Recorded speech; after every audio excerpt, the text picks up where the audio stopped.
தெய்வத்தின் குரல் இரண்டாம் பாகம். புராணம், இதிகாசங்களின் பெருமை. புராணங்களை வேதத்துக்கு உபாங்கமாக சொன்னால் இதிகாசங்களையோ வேதத்துக்கு சமானமாகவே உயர்த்தி சொல்லியிருக்கிறது. பாரதத்தை பஞ்சமோ வேதக, ஐந்தாவது வேதம் என்று சொல்லியிருக்கிறது. இராமாயணத்தை பற்றி வேதத்தால் அறியத்தக்க பரமபுருஷன் தசரதனின் குழந்தையாக அவதாரம் பண்ணியவுடன் அந்த வேதமும் வால்மீகியின் குழந்தையாக அவதாரம் பண்ணிவிட்டது என்று சொல்லியிருக்கிறது.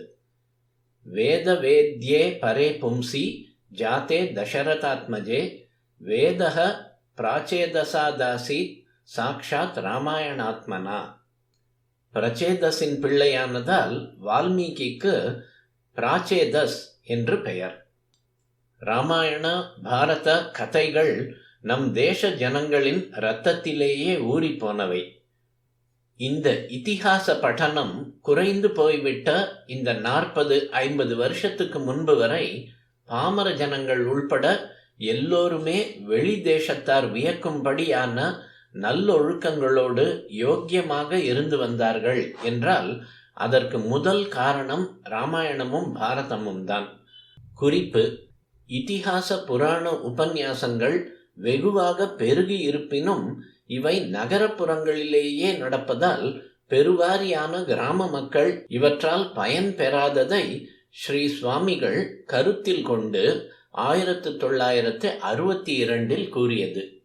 பாரத பிரவச்சனம் விடாமல் ஒவ்வொரு ஊர் கோயிலிலும் நடக்க வேண்டும் என்பதற்காக தமிழ் ராஜாக்கள் மானியம் கொடுத்து வந்திருக்கிறார்கள்.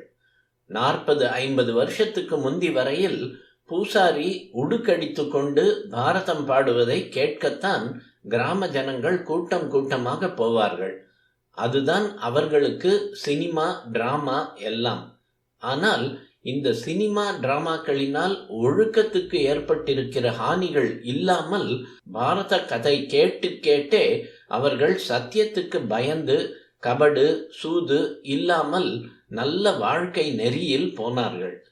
பாரதத்துக்கு இந்த தமிழ் தேசத்தில் இருக்கிற மதிப்பு கிராம தேவதை ஆலயத்தை திரௌபதி அம்மன் கோயில் என்று சொல்வதிலிருந்து தெரிகிறது.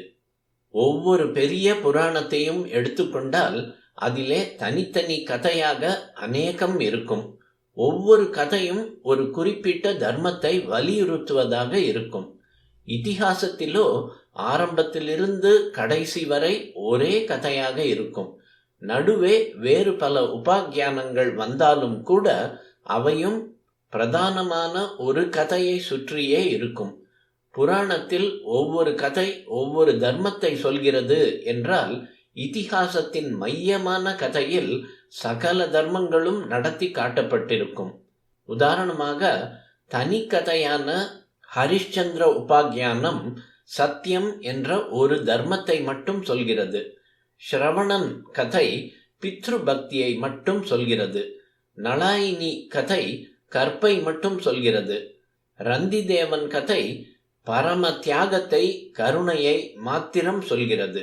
ஆனால் ராமர், பஞ்ச பாண்டவர்கள் இவர்களுடைய வாழ்க்கையை சுற்றி அமைந்த இதிகாசங்களில் இவர்கள் சகல தர்மங்களையும் நடத்தி காட்டியிருக்கிறார்கள்.